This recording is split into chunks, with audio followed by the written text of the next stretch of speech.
Good day, this is Thumbs United. We are about to start it's kind of a watch along. It's more of showing you guys which I guess is what a watch along is. But I got back the proof scans for my 80mm film. I went to Milwaukee, and this is the project I've been working on for the past 2 months, since really the beginning of August. And so we've been working with the digital stuff. We edited some 35mm film, that's black and white. But I shot for the first time ever on medium format, which is the frame size is 80mm across. And so that's a little bit larger than the frame size of an IMAX frame. So it's kind of like, it is. They used to use medium format cameras before IMAX officially came out with their own camera. They would kind of jerry rig Hasselblads and Mamayas to shoot video projects on film that was beyond 35mm. And the reason why you would do that is 80mm film is a lot higher quality than the 35mm film, and you get kind of richer depths of field and everything. So it's really nice medium to work with in photography. But let's get the music started. Hopefully everything's set up right. Okay, and we're about to begin. So I got the email today, and what happens is the lab that I send them to, they develop the film, and then they send me a preview scan of the images, and then that's actually what I took. And so the preview scans they're less than what is the word? They're a little bit higher quality than HD. So in no way, shape, or form is this going to be close to the final project. Once they ship the film back to me, I scan it at really high resolution, and then later, probably next week or so, we'll start color grading the negatives. I scan them, and then we digitally edit them in Lightroom and Photoshop, and that's how I kind of really perfect the colors. So it starts out as a physical medium, and then I transition it into digital. And then once the color grades are done and everything, then we will go through and animate them. And so we'll do the zoom in and the zoom out and the pan to the left and the right. And what's going to be really interesting about this project is because it's 80mm. Once the negative is digitized, it's around 120 megapixels for each photo. But so that means that even if I zoom in and out, I still have a huge amount of pixels that are available to be used. So this project is going to be the first project where I'll be working in 8K, and so I'm going to release it to YouTube in 8K. And so yeah, this will be very exciting. It's going to take a long time to render, but that's okay. Kind of the release plan for the Milwaukee project is the 4K 35mm footage is going to come out. Then the 3D footage is going to come out. The 3D projects, not footage. The projects will come out. And then the VR version. Then the 35mm black and white. And the last segment of the Milwaukee project that will come out will be the 8K medium format 80mm project. The 80mm project is significantly shorter. There's only 60 photos. And let me bring out the calculator. With 60 photos, it's going to be, each photo is on screen for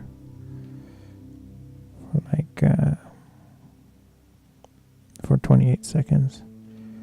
So 28 times 60. Wait, did I do that right? Oh, yeah.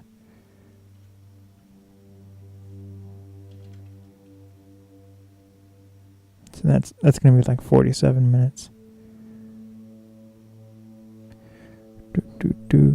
Is that right? Let's see, 28 times 60. Oh, I don't know why. I mean, because like that didn't work right. Yeah, no, it's just 28 minutes. It's going to be 28 minutes in 8K, which seems like a short amount, but that's going to take a lot of processing, a lot of rendering. So let's get started.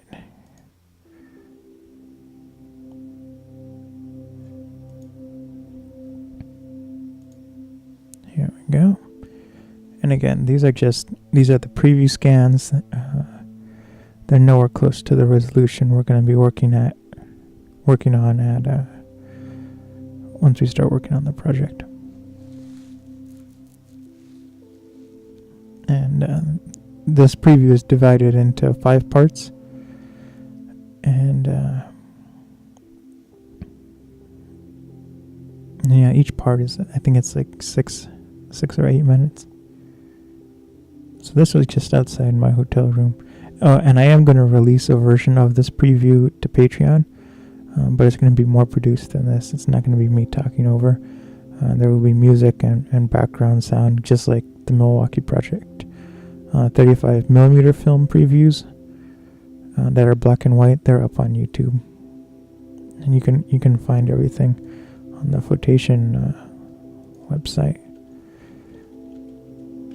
Here is the link to the website. So again, this is outside the window of my hotel room, and this is colored film. As you can see, we have like this huge, range in colors and everything. It's not vibrant. I still have to bring out, when we edit the colors and everything, we'll make it higher contrast and edit the curves and everything, which affect how bright light things are and how dark we want the shadows and everything.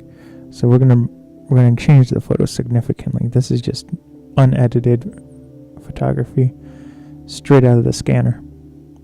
But like you can already see, you can see the definition in the clouds as well as in the shadows, and we wouldn't really have that with digital. Even shooting in RAW, those clouds, if you go back and look at some of the RAW photos I had with my Canon, they would be a little bit blown out. You could rescue some of the data, some of the definition from the clouds, but it didn't look like this straight out of the box.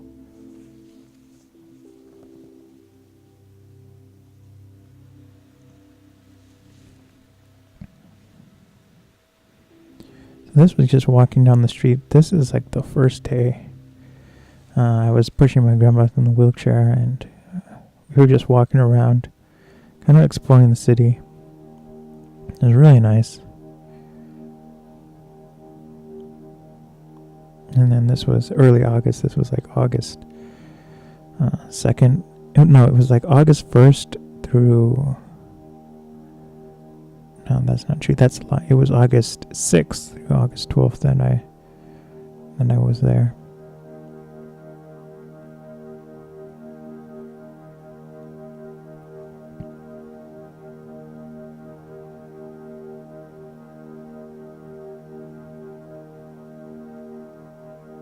And so a lot of the city was under construction. Look at those dark areas. And it's a little bit compressed on the stream, but there's still a lot of definition in the shadows and everything.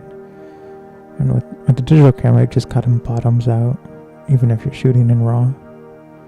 So I'm really excited to scan this and get it into Photoshop, because we have so many more choices, and that's what I really learned about editing 35mm film, and that's black and white.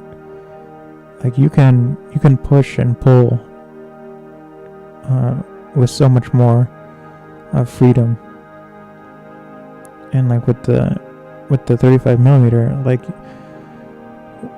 you could, with the film, you could make almost every image an HDR image, if you wanted to do that with digital, what you have to do is you put your camera on a tripod, and then you take one picture at like a really bright exposure, then you take another one at a slightly lower exposure, and you keep doing that 12 or 13 times, so you have like 13 images.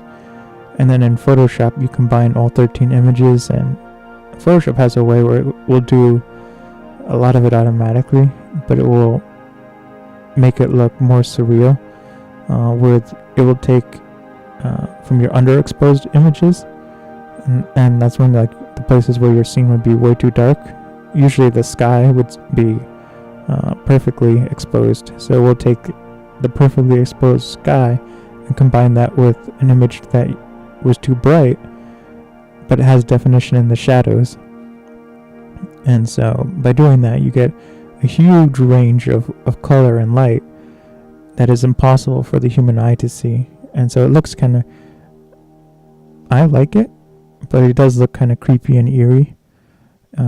Your brain kind of goes like, I don't understand how anything is working, because it's almost like shadeless and shadowless, but it's very vibrant and cool. But that's how you would do it with digital. You have to take like 13, or well, you can do it with 3, you can do it with 5, you can do it, but the more photos you use, the better the definition. But that's with digital. With film, you can do the same HDR effect just by editing the curves and the brightness and the contrast, because there's so much wiggle room that film actually captures 12 to 14 stops automatically, just out of the box, where with digital it doesn't really do that. The cinema cameras like Blackmagic and Red and Ari, they brag that they do 12 stops of exposure. So they capture the range of kind of, it's like 12 different shades, not shades, it's complicated, it's a range of exposure. So it will capture like things that are way too bright. It will pass, it's not like 12 times that, but it has a wider range of exposure. Acceptance is what I'm trying to say. And which in turn makes a wider range of color and lights and darks. And it allows you to edit that down. And so kind of the side effect of having such a wide range is all the images look hazy and milky. So you have to really, and that's part of the editing process, is you have to go through and you really have to set through very different methods. You know, it's different for each photograph. But you set, what you want the brightest like object location to be. Like if you want that cloud at the building, if you want that to be as bright as possible, then you kind of make that your white point. But then things like in the shadows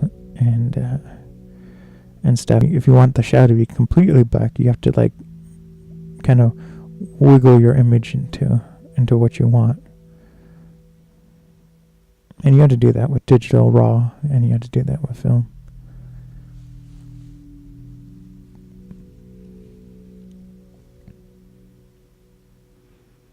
Now we have the Milwaukee Museum of Art.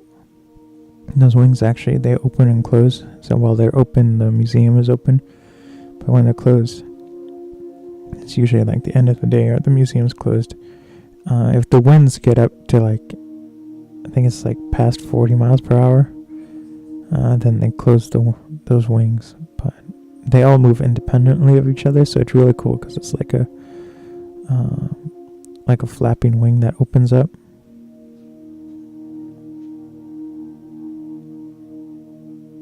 And then this is on the Memorial Highway, the Lincoln Memorial Highway in Milwaukee.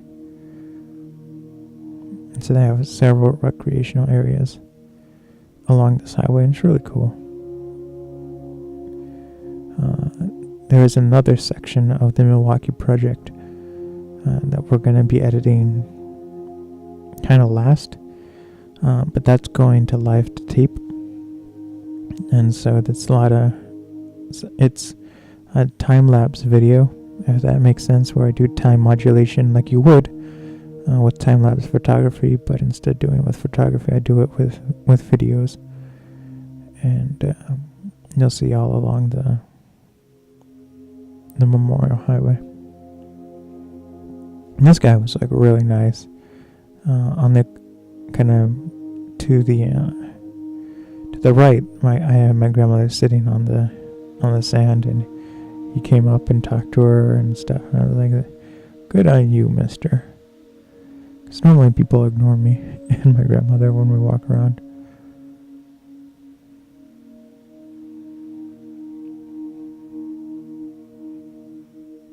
And then this is another section of the Memorial Highway.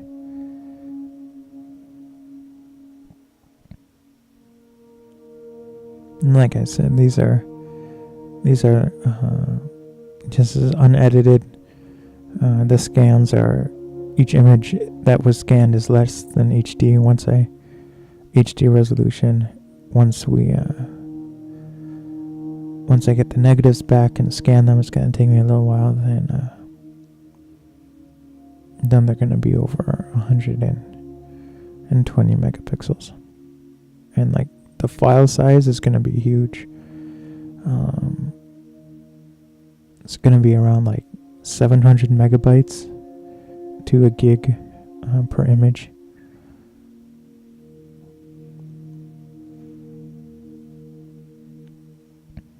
And so then this is closer to the docks.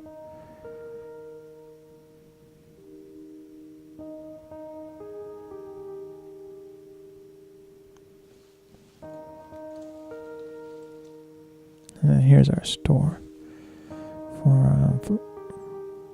for photography prints and other things. You can get knickknacks, photo cards, like playing cards, and then puzzles. You can get magnets and pins and things like that. Perfect stocking stuffers. And yeah, so that's all there. And it ships, anywhere in the US. And everything's printed to order. So you get your photography fresh.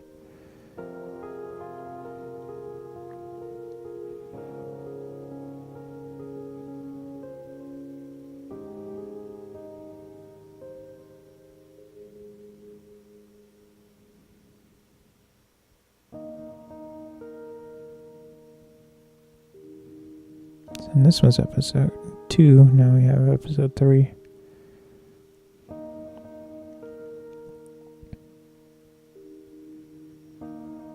And like I said, this will be coming to Patreon. It will trickle out to Patreon, and then publicly to the YouTube, to quotations on YouTube. But it will be different. I will actually edit it more. Not so much the animation, everything, just the sound, and I'm not going to be talking over it. So now we have the 3rd episode.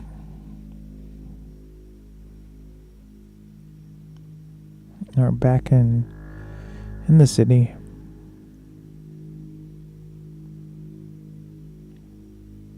It was funny, while I was walking next to this building on the other side of the road, taking this photo, I was on the other side of the street. But when I was walking there was like this photographer who was, taking pictures, but I couldn't see what he was taking pictures of, and so I'm pushing my grandmother, and I took a photo with black and white film, looking up, and he was like, I don't know, he was like, "Hurry up, pass." I was like, "I'm taking my time, and I'm pushing a wheelchair." And that is the thing I don't understand, if you're out there, taking pictures of someone, it's fine. But you don't have to be like rude to other people, like, "Get out of my shot, you're ruining everything." And that's kind of what this person was like, giving me the stink eye. Just like So the other thing was, so then and again, when I saw this, like I was pretty far away from him, so I don't know why he was, and I wasn't in the direction he was shooting. But he was getting kind of antsy, and I was like, okay, pushing the wheelchair, running through here. But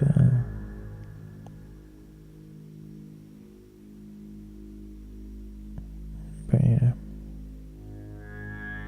And then there was this other time I was with my friends, and we were just doing a couple of hikes. Like, we went to 2 or 3 parks in one day, and we just hiked around.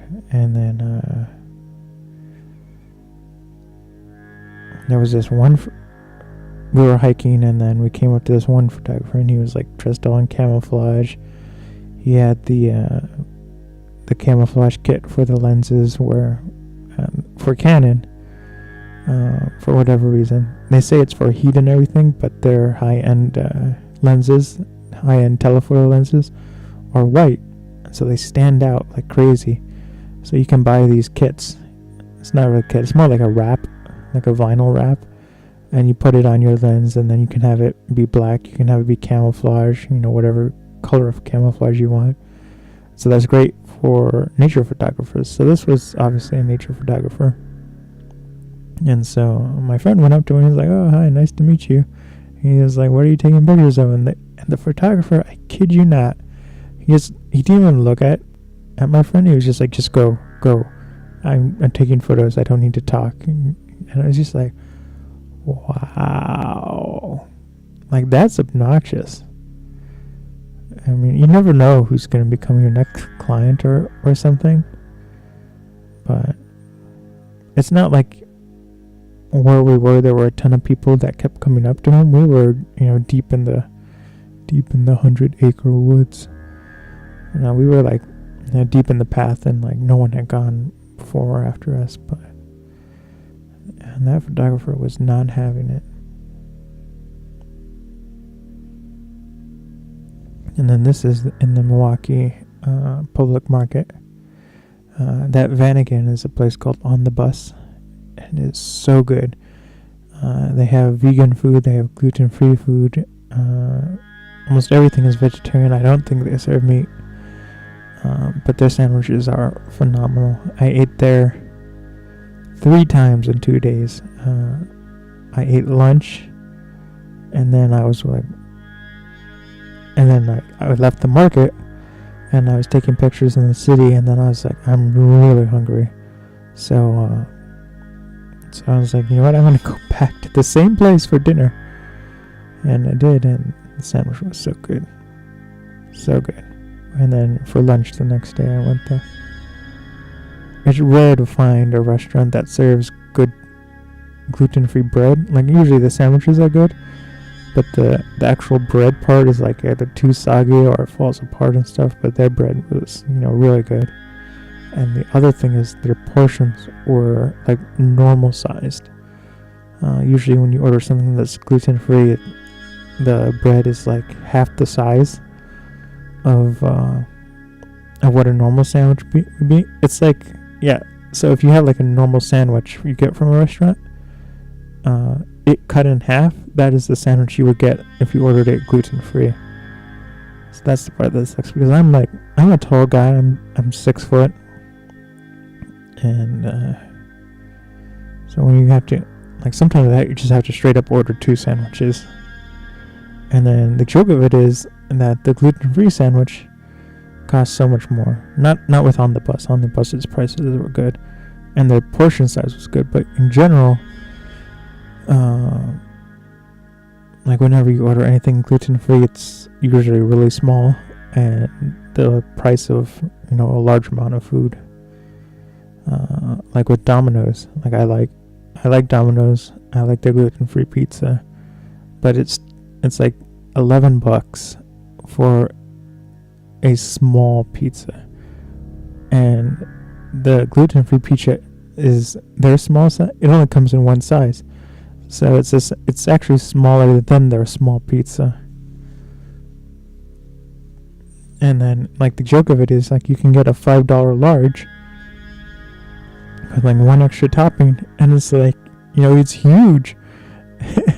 And so it's funny because when my mom and I go to Domino's, she gets the large pizza for $5 because it will feed her and my grandmother for like 5 days. Not really breakfast, lunch, and dinner. But my pizza is like tiny, and so then I eat it, and it's just like, I'm still hungry. I want more. But that's just, I don't know.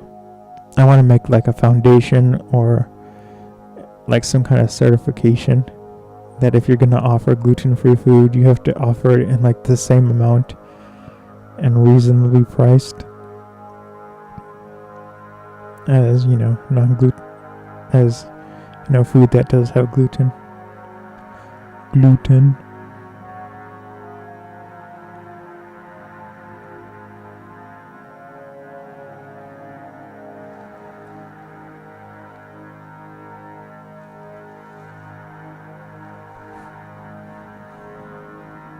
Bradford Beach.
And then this next one I have catching the ball out of the air.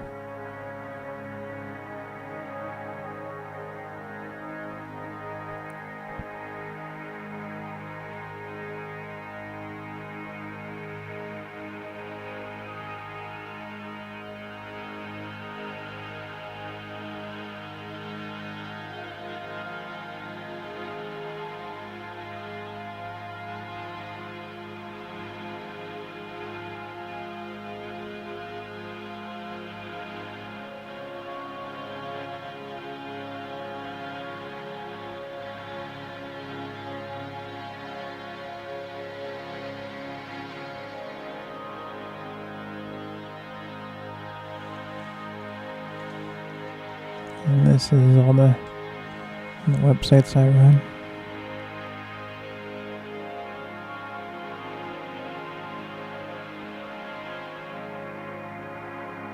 So after this, I'm going to switch out the hard drives, and then we're going to go back to photoshopping. I have to clean up the dust, and there's like small amounts of dust on some of the 35mm film scans. And then and that's what I'm going to be doing for this stream. I am going to be streaming Saturday, Sunday, and Monday. We're going back to our schedule of like 90% creative. This week was a little different because I was home alone, and so I was able to do double or triple streams a day. But we're going back to one stream a day, starting sometime between 9 and 11 p.m. Eastern Time. And then, so we're in a major production crunch. I'm working on like 3 things all at once. But, so I'll be streaming Saturday, Sunday, Monday, creative. I'll be doing, I'm really trying to knock out as much of the Milwaukee project, get it finished in October, and parts of it coming to Patreon at the end of October as I can. What's going to happen with Flotations on YouTube is I believe there's one more episode of the black and white film proofs preview on YouTube coming out. You can actually prove me wrong. Prove me wrong. I'll check right.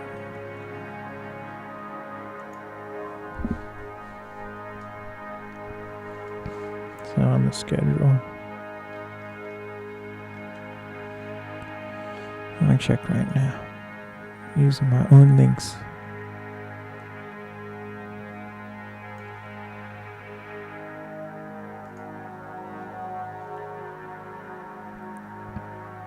So today is the 5th. So we have the Milwaukee preview comes out to episode 5 comes out on Tuesday. And yeah, that's the last one. So after that, probably the 16th, then these re-edited previews, the 80mm ones will start coming out every Tuesday.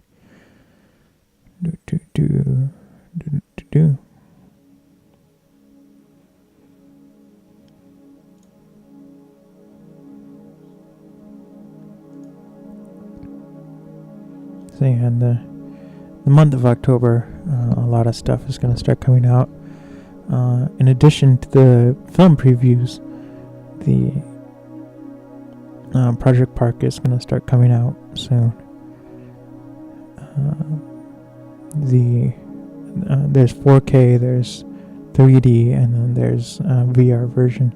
On the 3D version and the 4K version, the episodes are done, they're locked. I just have to do the voiceover for them.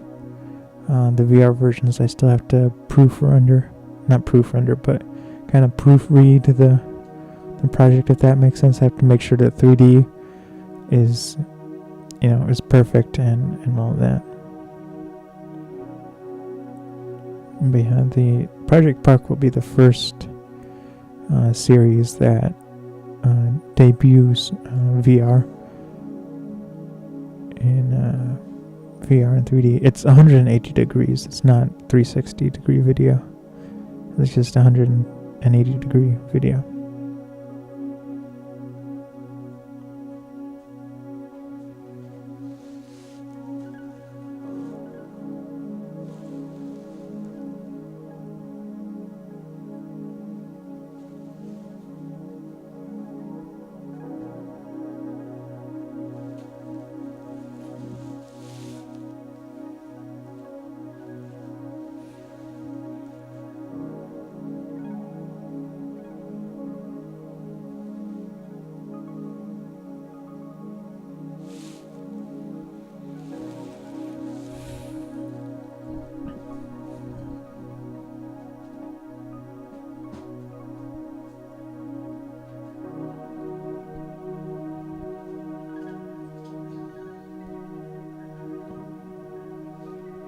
I discovered the perfect ice cream. Finally found ice cream. It's hard to get ice cream that doesn't have corn in it. A lot of the ice cream that doesn't have corn ends up having like gluten or something else in it that I can't have. I'm allergic to corn as well as soy. But finally found this one. It was like, it's just plain chocolate. And I was like, ugh. Because I wanted like something fancy. I wanted like chocolate and fudge or something. Or with like chocolate chips. But I found, in the whole store, I only found one brand of ice cream, or the one flavor I could have. Like, I looked at the other brand of ice cream. I mean, the same brand, but different flavor. And I was like, nope, couldn't eat it. So it was like that specific flavor from that brand I could have. And like, the ice cream, it was okay. But I bought fudge, dark chocolate fudge. And I mix it when I mix it with the ice cream, it is totally different. If I tested it blindfolded, I would never believe that it was like the same base ice cream, but it is like exceptionally good. So I have that waiting for me after this. I told myself, you have to get back to streaming. I took a break yesterday. I've been streaming every day for the past 2 weeks, like every day. And then the week before that, it was just I missed one day because an internet outage. But yesterday, I drove to the airport and picked my mom up. I was a little nervous about it. I was like, oh, driving at night. Not that I have a big problem with driving at night. It's just I need a new pair of glasses, a new prescription. And so at night my vision is, it's not like blurry like I'm Mr. Magoo, but it is like I have to be kind of close to the sign to read it, which is fine because I have GPS. But I was like, oh, it's going to take me forever to get there. It takes me like 2 hours to get to the airport. Blah, blah, blah, blah, blah. But it was like, it was so nice and relaxing. I was driving from like 10:45 to 12 at night. And it was just, everyone on the road was like super chill. And it was just, I put it on cruise control and just, drove, and it was like, so relaxing. And I was like, I forgot what it was like to do these long drives, and I missed them. But yeah, so I picked up my mom. They had a terrible flight. Apparently there was this lady and her child, and the mom was like starting to yell at other passengers in the plane. And like my mom even pulled aside a flight attendant and said, we almost had a situation here. And it was just like I was like, wow, that sounds terrible. But yeah, it was funny because then the mom's child was screaming the entire way. And my mom said it wasn't screaming like it was afraid or anything. It was just screaming for the sake of screaming. And so the child's mother turned to my mom and said, oh, thanks for being patient with my kid. And my mom was like, the kid wasn't the problem, it was you. And she didn't tell her that, but I was like, oh.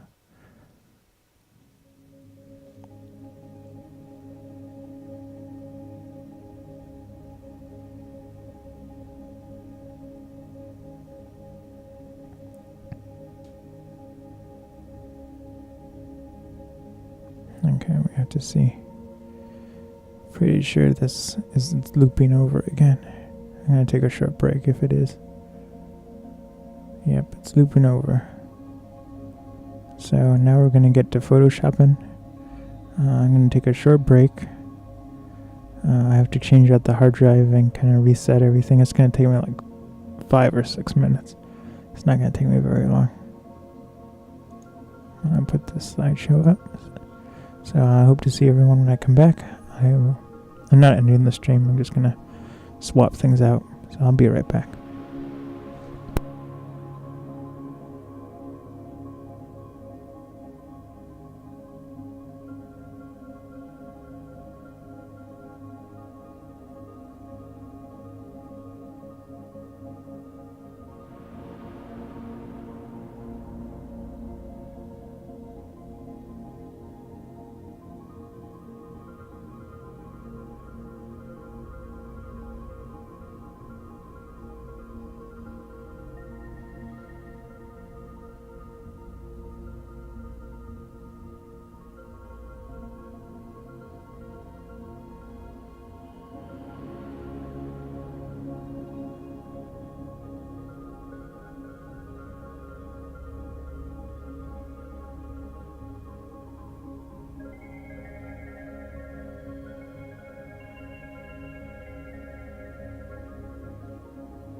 Okay. I'm back. You know what, hold on.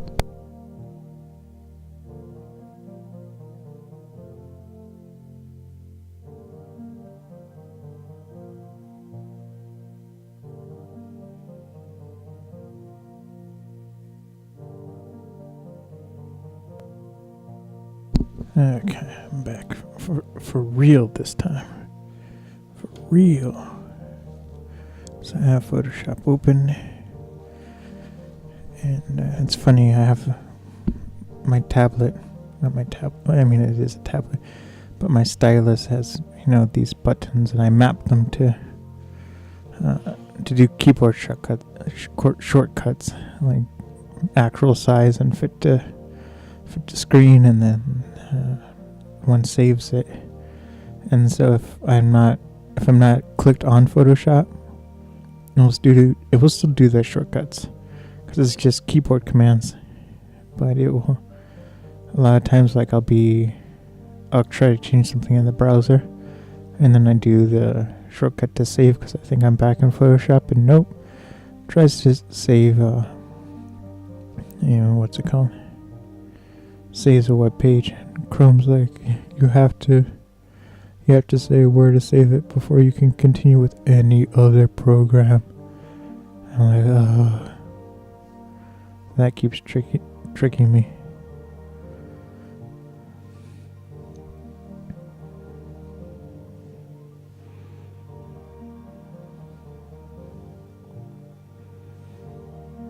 That's a big piece of dust. I was doing this morning.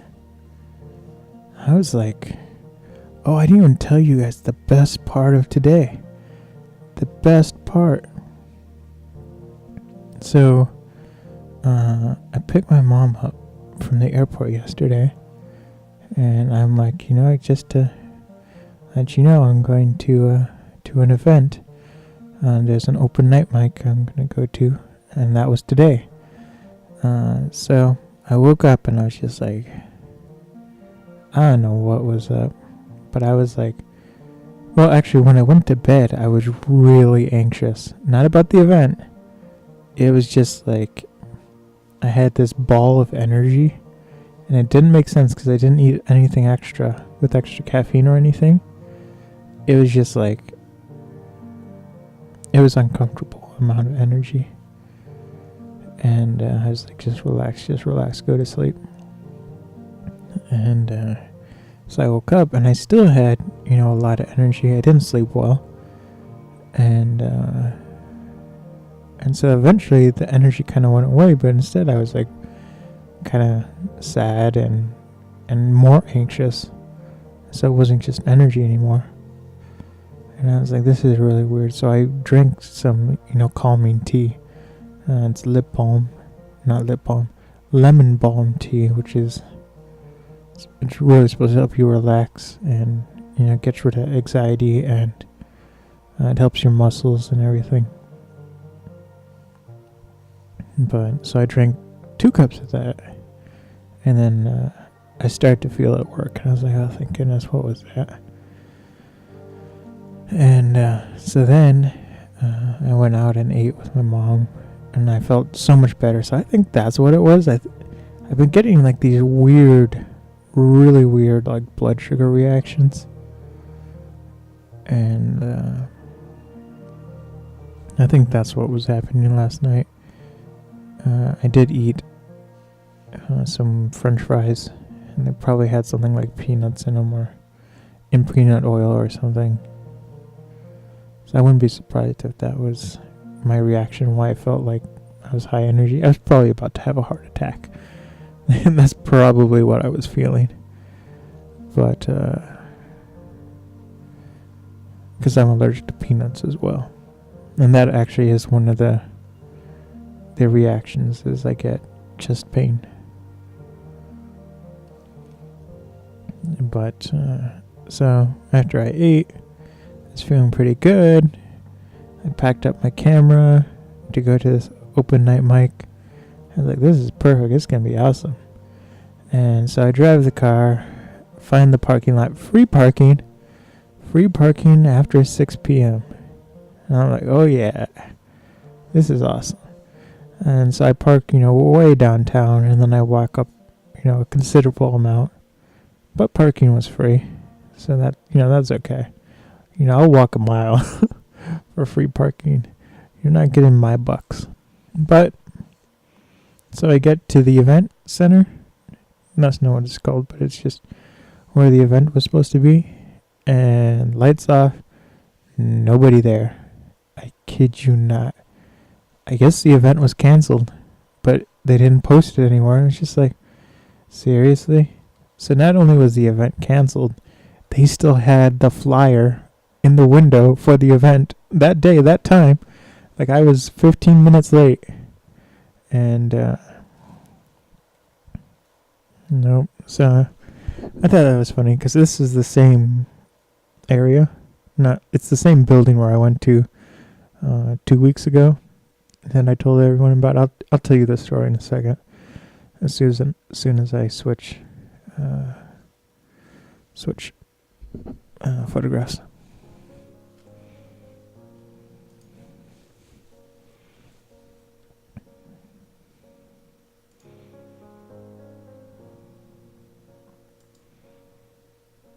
It's funny seeing all these photographs because I'm like, I'm sure I edited this before, but I did the color grade, not the color grade, but the tone mapping really is what I did for them. I didn't actually do the Photoshop stuff. So this one looks like it has a lot of damage, and it's actually, some of this is actually the seagulls. When I was editing offline, I was like, why does this image look so, not this one, but a different one? And so it turns out that these seagulls look like specks when zoomed out. You can see they look like specks of dust and stuff. Especially this one. Well, no, that one actually is a speck. But we'll get to it in a second. So 2 weeks ago, I signed up for this event. It was $44. And on the ticket it has the location, the date, the time, and it was a fashion show / party type thing. It was like a gala, and it was a fundraiser, and so I was going to go there to take pictures and stuff, because part of it was, a show, a fashion show. And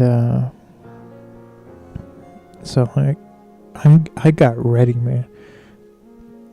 I tied my tie, put on my dress shirt, all that stuff.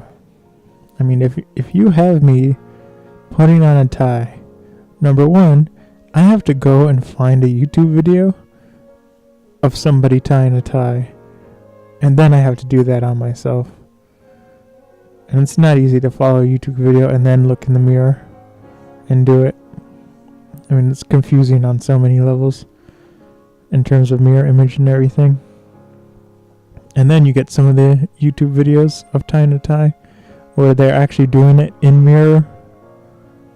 Like, they're doing it in reverse for you. And then when you figure that out, it's like, oh, I don't have to do the opposite of what you're doing. You're actually doing it right for me. And that's like, oh yeah. But anyway, there's tons of videos on how to tie your tie on YouTube, and it's funny because there are like some really high view ones, and that's funny. I was like, I guess nobody knows how to tie a tie. Like, everybody Googles this right before a wedding or before going to work. So I just thought that was funny. But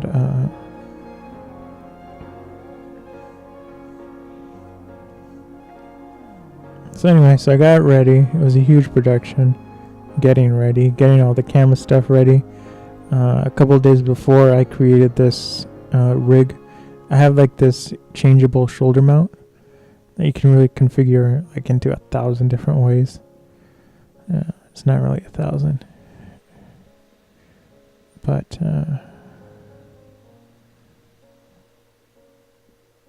but I had configured it so with my medium format camera, I can attach a flash above it, and then I could also attach my 3D GoPro.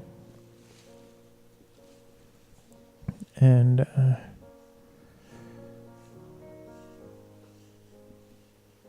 to it as well. It just connects right next to the flash, the camera flash. And so I got everything ready, packed it all up, went to the event, and nobody's there. I was like, oh, it's because I'm 15 minutes early. Nobody's there.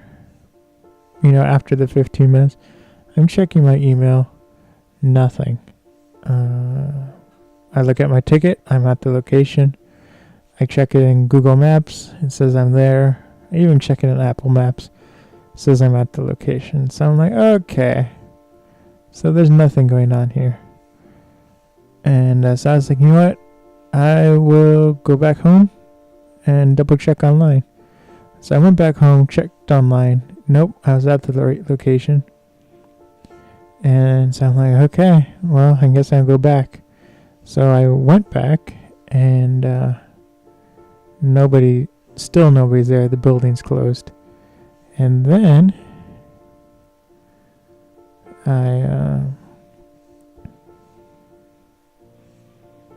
what is the word?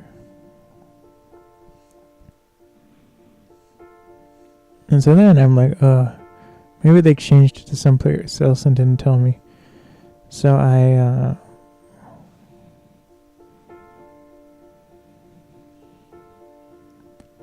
this is horrible. There we go. I just wanted to get rid of this. There we go. But so I go back to the location, and then I'm like, maybe it's somewhere else. So I'm just walking downtown, and so there's like the place where it was at like this art place. And I was like, well, there are 3 other art places this could be at if they changed location. So I just walked to 3 of them, and no, there was nothing going on. And so then eventually I went to the Art Institute, and I walked in, and I talked to the security guard, and I was like, is there any event that happened here, around 7 to 9? And they're like, nope. Why? So I showed them the ticket and everything, and I was like, it looks like you got scammed, son. But no. So I've been in contact with the ticket company, and they are so not helpful. I'm pretty sure I am dealing with a bot, because it just sends me the same things over and over, saying, contact this person, and it's the seller, and wait a week. And so I replied to them. I said, I don't think the seller is like an actual person of, good intention. And so I get the I'm gonna switch photos. So a week goes by, and then the tech support finally emails me back, and they say, okay, we're forwarding this to security, not security, but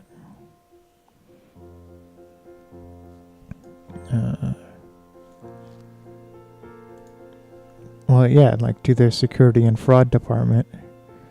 And so that happened 2 days ago, that they told me they were, escalating this, up the ladder. So I was like, oh, thank goodness. And then, and so then this person emails me on Facebook, the event organizer. I take that back. They didn't email me on Facebook. They messaged me on Facebook. Saying, oh, we changed we changed the date and the location. We were supposed to send out emails, but it didn't get through.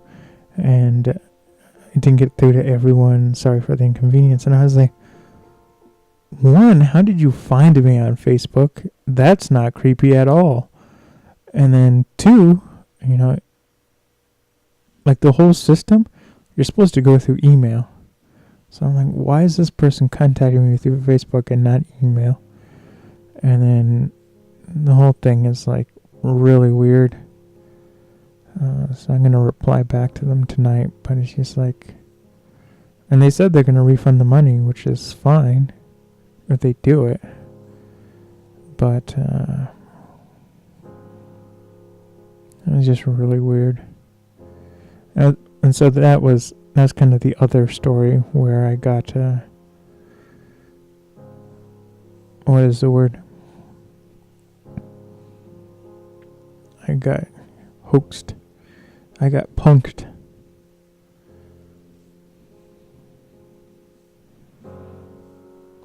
And this image is not blurry, it's actually motion blur. I took it at a lower shutter speed than I should have. I mean, there's still visual detail in it. We're looking at it at pixel per pixel, and that's why it looks kind of blurry. But when you zoom out, it's not going to look as blurry. And these black and white photographs, when they're released, each one of these photographs is 60 megapixels. I really discovered that you can juice around 60 to 70 megapixels out of 35 millimeter film. And I mean, this one you can't really see the increased quality, but the other ones you do. You actually see, you almost see some of the film grain. Ideally, you would like 1 pixel per film grain, and per grain of film. But that would the file size would just be huge. I mean, that would be like 80 megapixels for a 35 millimeter photo. So there is another event that I'm doing, and I would not be surprised if it doesn't exist at all. But it's tomorrow morning, and so I'm going to do that.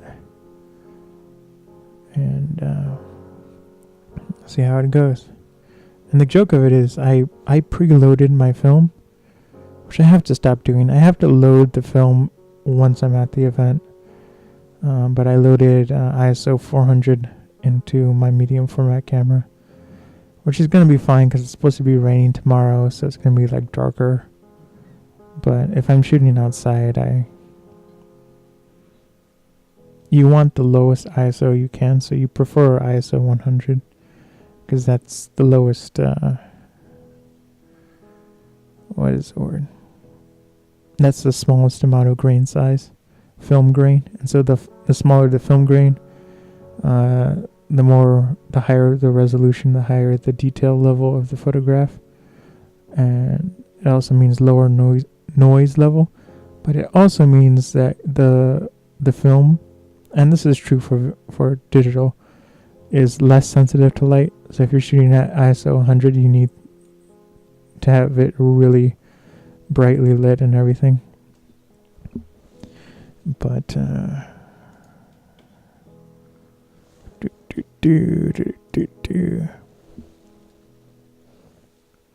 opening up the next one. Edit in Photoshop. Yes, please. Please don't crash. Okay. We got it. We have a flow tonight. I almost don't want to stream. Half of me wants to do like a 24-hour Photoshop stream. I have to find a group of people that would enjoy that. But no, so at that event, it's like it goes till 4 p.m. So I plan on showing up at like 11 and seeing how it goes.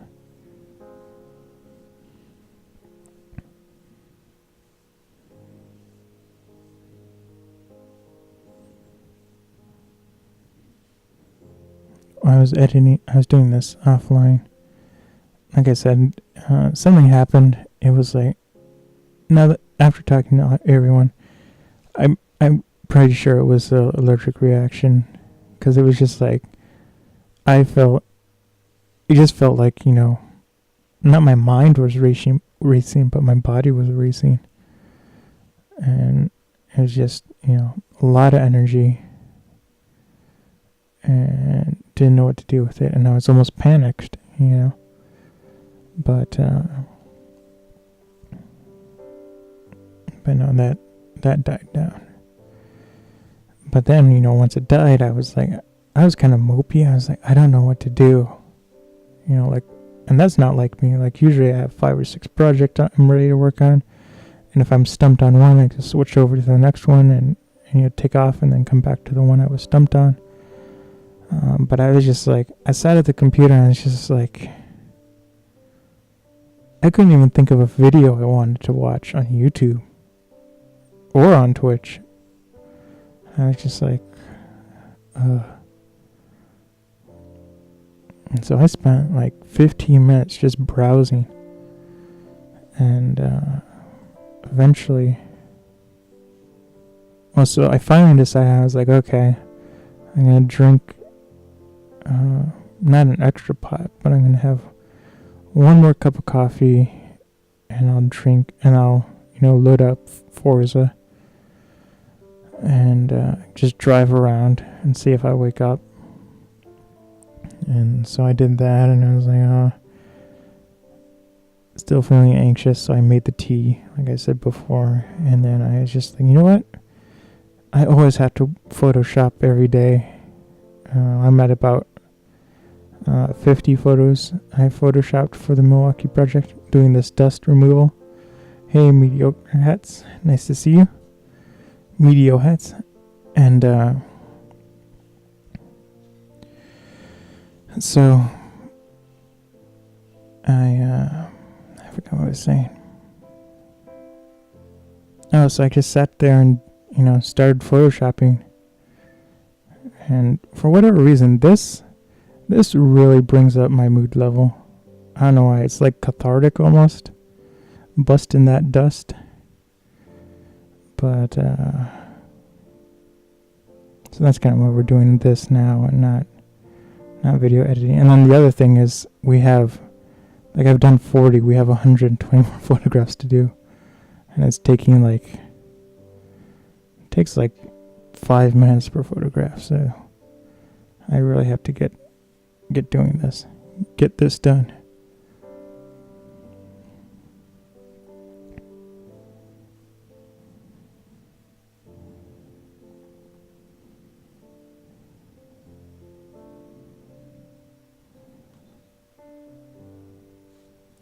Okay, so that one's done.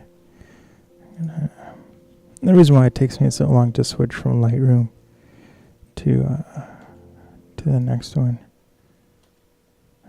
is because I have to set, when I open it as a copy. So then I set the copy as the one I'm going to use, and then I flag the other one as the original, just so I don't get them confused.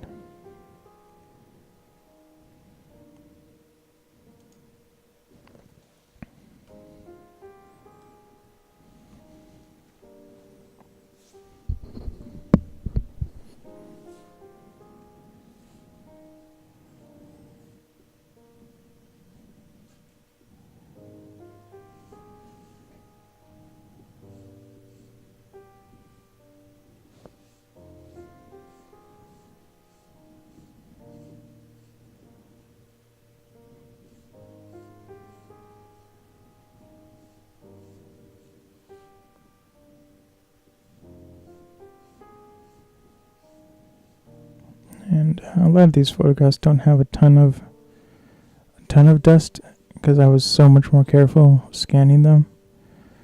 I wore gloves. I cleaned the scanner between every negative. I cleaned each negative individually before scanning it. So that's why there's so much less dust on these than the other streams I've done with a ton of medium format,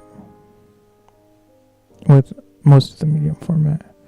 Another thing that's hard about scanning the medium format is I don't have a flatbed scanner that has a backlight for the for medium format. It has it for 35 millimeter, so I load the 35 millimeter in the tray, and then the scanner automatically uses a light behind the negatives instead of from the scanner flatbed.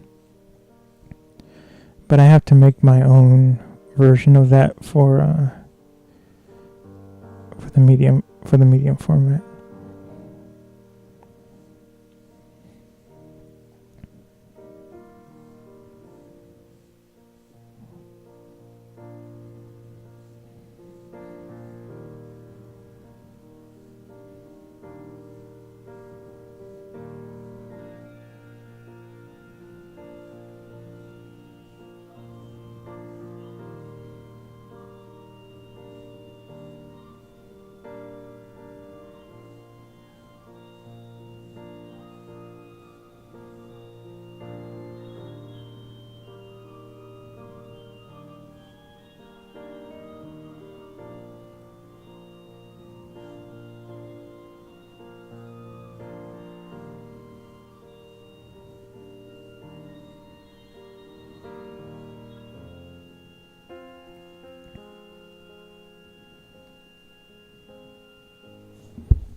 Going on to the next one.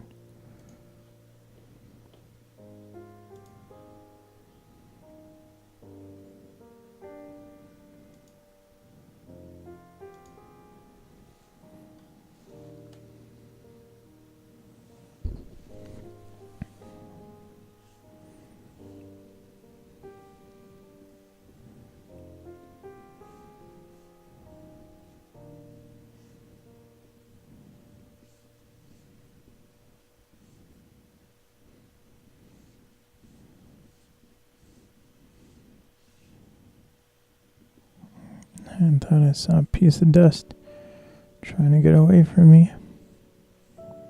And not only are we removing dust, we're removing things that look like dust. So that might be like an actual speckle on a wall. But if the speckle actually looks like a piece of dust on the film, I remove it. So I can't claim photojournalism.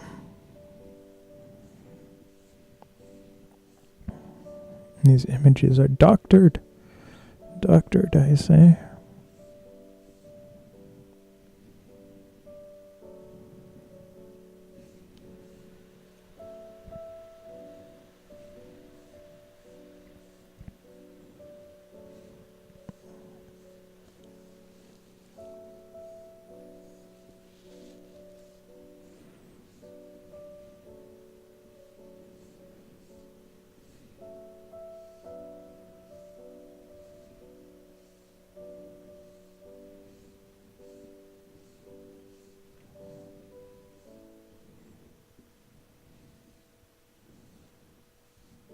And this one was pretty clean, which is good, because then we can move faster. Whoa, so that's pretty clean, and there's that big one. It's very funny. In Forza 2, it was part of the Xbox Live game pack, or it's not the Game Pass. There's when you sign up for Xbox Live, you get a choice of 3 free games a month. And so last month's was like Forza Horizon 2. And so I got that because I was interested in Horizon. I play a lot in Need for Speed. And I started off with Need for Speed. But Forza is pretty good. And like they have every car imaginable, and so I thought that was cool.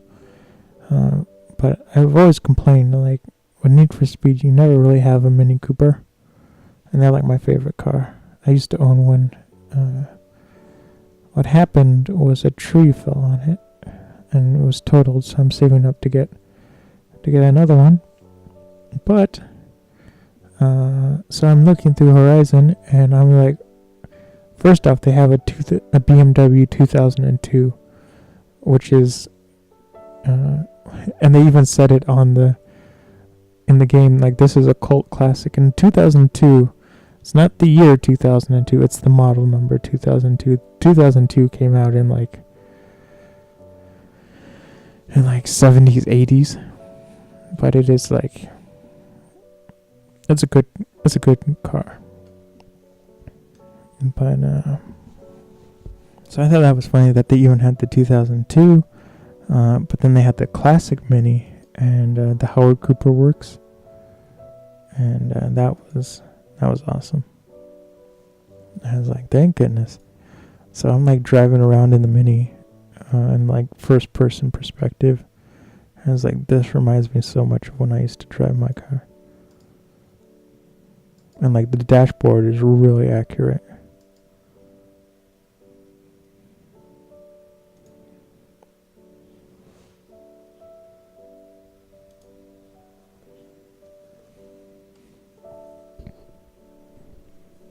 I think we'll do one more after this.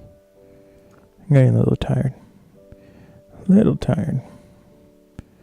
So much for streaming for 24 hours. I have like a deep appreciation for streamers who can do, 5 or 6 hours, even if they're doing gaming only. And I don't mean that like, oh, you only do gaming. Like I can't do gaming for like 3 hours. Like I'm barely able to get to 2 hours doing video games. And with creative, I can get a little bit longer. Like I can do 3 hours, but I'm not at the point where I can, that I can dedicate 4 hours in a row to streaming, but I don't think I could sit through that much. And so it's funny because like I'll go through some streams and sometimes I'll miss some, like people I missed during the day, and it's just like, this stream is 7 hours long, and I'm like, dear Lord, how do you do that? I mean, I think I'll get there one day, but not today.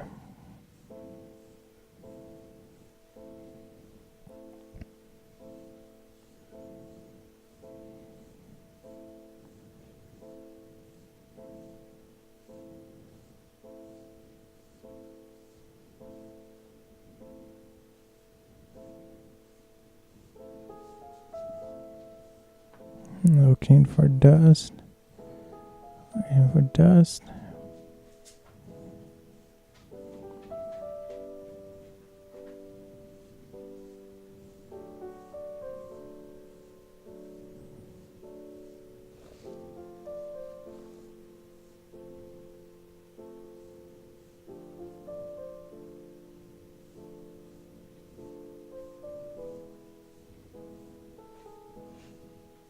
Not a lot of dust.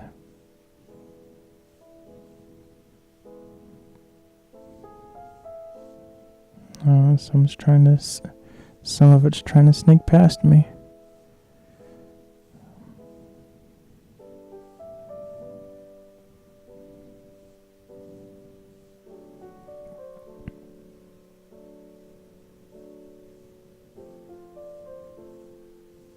So after this one, we have one more. And then that's going to be the stream. That is it, folks. And I'll be streaming tomorrow night. Technically it is tonight because we're in the morning. But Saturday I'll be streaming. Sometime between 9 and 11 p.m. Eastern Time. It's probably close to 9. I'm getting better at getting everyone settled and stuff by 9. And I have help now, so that's good. My mom is helping me with my grandmother, I mean, we always help each other with her, but that is that.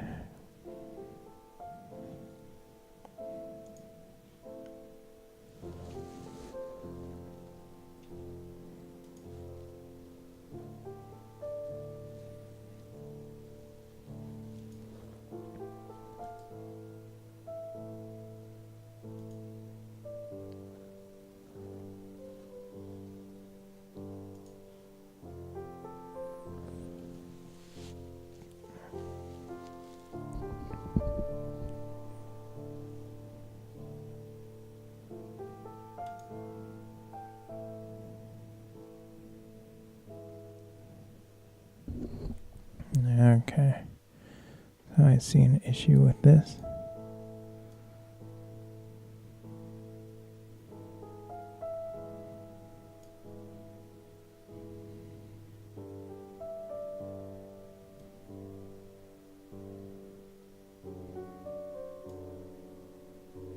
There we go.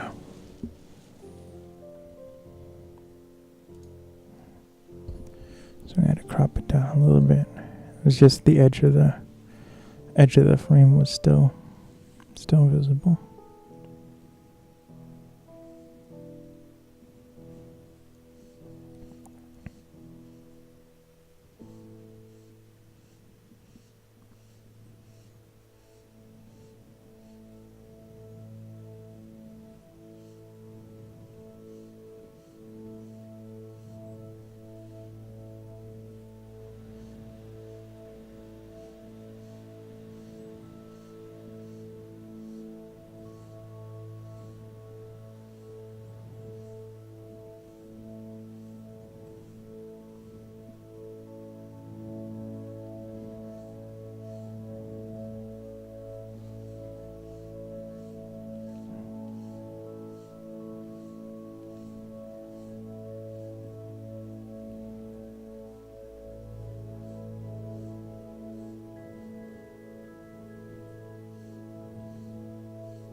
Learned a new trick for these patterns, and I kid you not, that's all you have to do.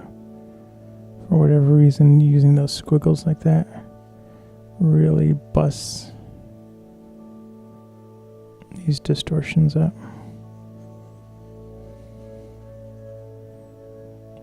And it makes it difficult for the eye to connect the dots.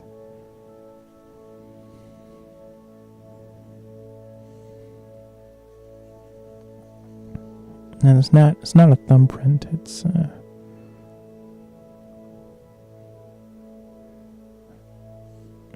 like aliasing put with film. It's not digital aliasing.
And this one went by pretty fast. I will probably do more of this tomorrow, more photoshopping, and we might do a little bit of sorting through footage. We just have to sort through the 3D footage.